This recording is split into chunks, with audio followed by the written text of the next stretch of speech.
Hi everyone, welcome to Appliance Advisors. I'm Francesco, joined as always by Dennis. Hey Fran.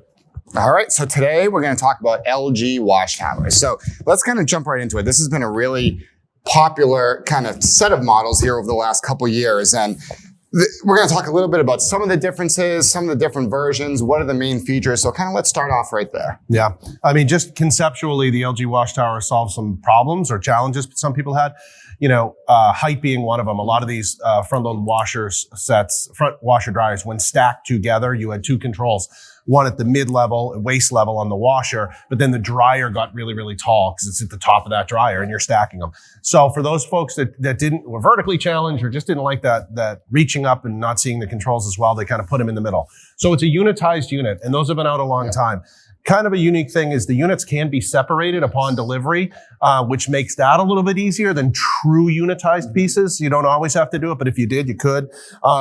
You know, and the controls, like I said, are right in the middle. My one main concern is always with these, not all in ones, but one control. If you have a problem with that control panel, you have a problem with your washer and your dryer. You're out entirely. Yeah. There's no replacing just one unit if something happens there. Now, there is a couple different models there. There's the mainline LG, and then there's the Studio. So we'll kind of start there and just kind of some of the differences and really main features between the two of them. So on the Studio, really what you get in addition, there's an extra cost, of course. There's a better warranty, a 2-year warranty versus a 1-year. But also what you get is you're going to get that stainless steel look just from the aesthetic, kind of that stainless steel finish versus a white or kind of that black finish. And then you're also going to get a little bit more capacity there. So, you know, 5.1 cubic feet versus 4.5.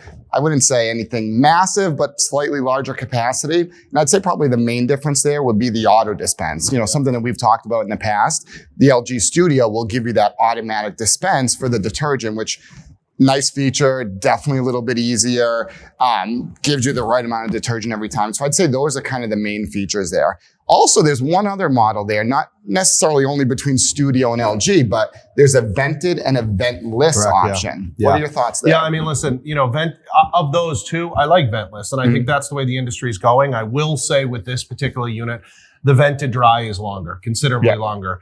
We've talked about the GE Ultrafresh and other episodes, and I think that's doing a much better job as an you know, when it comes to like that truly sealed, you know, heat pump type of technology. But the unit does take longer, so you need to know that. It's not penetrating the outside of the home. It doesn't require a vent, but you are going to compromise some of the dry time. I think long-term, that innovation is coming, and it'll continue to improve, but just to be aware. All right, very good. So I think that covers it. I think that's everything when it comes to the LG WashTowers. Thank you. Great.